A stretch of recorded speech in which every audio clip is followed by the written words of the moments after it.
ओम नमः शिवाय। सती का प्रश्न और उसके उत्तर में भगवान शिव द्वारा ज्ञान एवं नवधा भक्ति के स्वरूप का विवेचन। कैलाश तथा हिमालय पर्वत पर श्री शिव और सती के विविध विहारों का विस्तार पूर्वक वर्णन करने के पश्चात ब्रह्मा जी ने कहा, हे मुने, एक दिन की बात है, देवी सती एकांत में भगवान शंकर से मिली और उन्हें भक्ति पूर्वक प्रणाम करके दोनों हाथ जोड़कर खड़ी हो गई।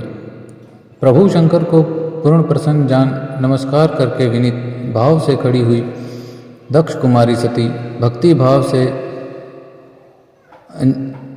अंजलि बांधे बोली, हे देवादिदेव महादेव करुणा सागर, हे प्रभु, हे दीन उद्धार परायण, हे महायोगी, मुझ पर कृपा कीजिए।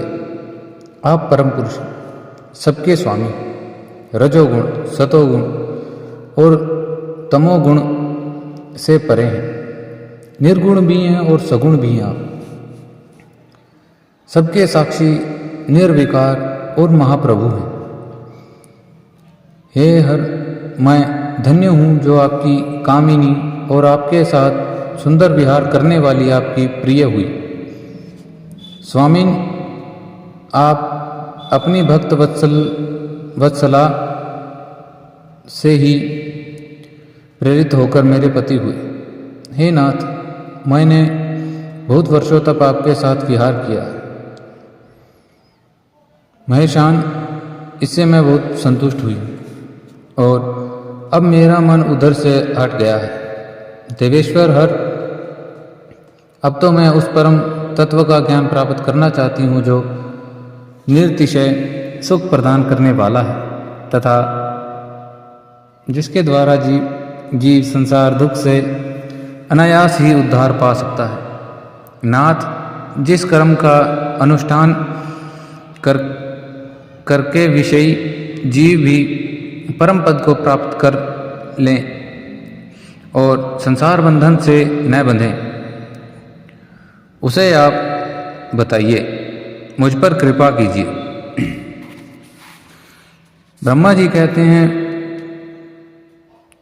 हे मुने, इस प्रकार आदिशक्ति महेश्वरी सती ने केवल जीवों के उद्धार के लिए जब उत्तम भक्ति भाव के साथ भगवान शंकर से प्रश्न किया, तब उनके उस प्रश्न को सुनकर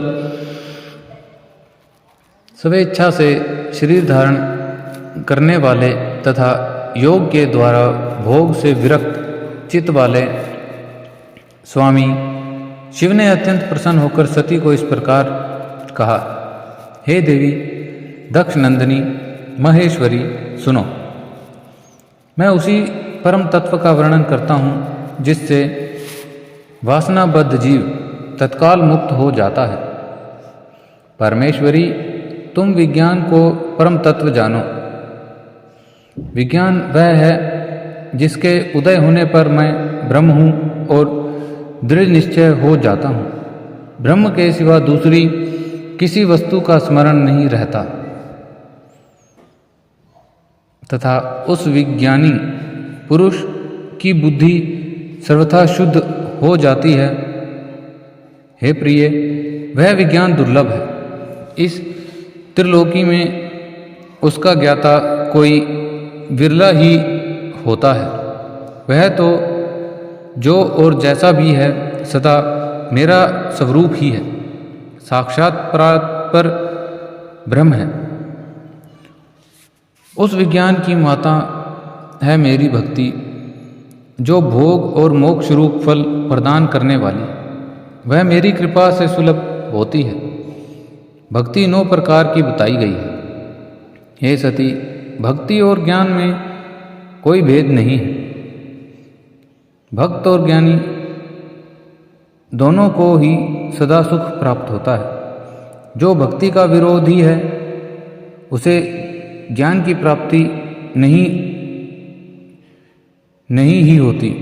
देवी, मैं सदा भक्त के अधीन रहता हूँ और भक्ति के प्रभाव से जातिहीन नीच मनुष्यों के घरों में भी चला जाता हूँ।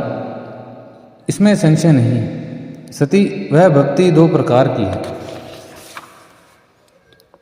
सगुण और निर्गुण, जो वैदिक शास्त्र विधि से प्रेरित और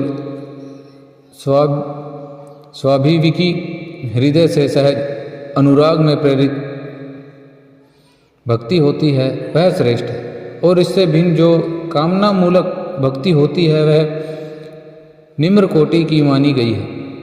पूर्वोक्त सगुण और निर्गुण ये दोनों प्रकार की भक्तियाँ नैष्ठिकी और अनैष्ठिकी के भेद से दो भेद वाली हो जाती है। नैष्ठिकी भक्ति 6 प्रकार की जाननी चाहिए और अनैष्ठिक एक ही प्रकार की कही गई है।